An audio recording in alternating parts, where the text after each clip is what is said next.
Go? Okay.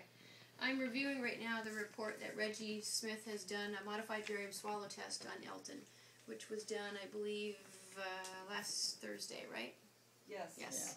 Yeah. So, the report that Reggie has written is basically saying that Elton has moderate dysphagia, and just dysphagia is just a fancy word for swallowing difficulty, and it's due to slowed tongue motion during the bolus or the food formation inside of his mouth. His tongue is slowed down significantly in propelling the food from side to side as he's masticating or chewing it, as well as moving the food from the anterior part of his mouth to the posterior part of the mouth.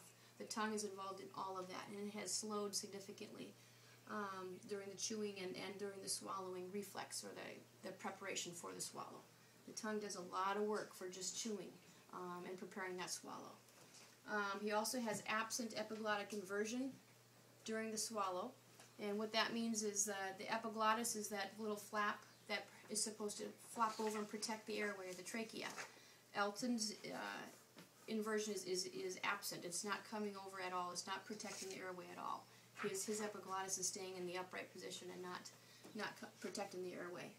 And also he has pharyngeal muscle constriction, and what that means is we have pharyngeal constrictors, which are muscles in the pharynx that help propel the food down. It squeezes the food down, and his are impaired. His muscles in his pharynx are impaired, and that's basically the pharynx is the food and the water pipe. Mm-hmm. That's what helps squeeze the food down.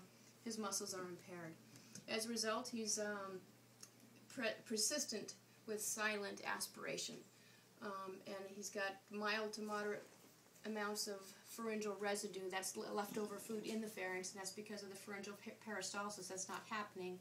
That's why he has that leftover food in his pharynx. And let's see, all consistencies he's silently aspirated with, and he did worse with increasing textured foods. That's why we're recommending the pureed foods to make it easiest as possible for Elton to chew the food and swallow it. So that's the report from Reggie. Repeat that last part. Repeat the dysphagia, or the pureed food is the easiest for you to chew and to swallow. Mm-hmm. Any kind of food that you have to chew is putting you at risk, at a higher risk of aspirating. So the easier food, such as the puree, is going to be the easiest for you to chew up and prepare and move from the front of your mouth to the back of your mouth and to swallow. And aspirating means that it gets into the lungs. Correct. And then he's at risk for pneumonia. Correct. It does what?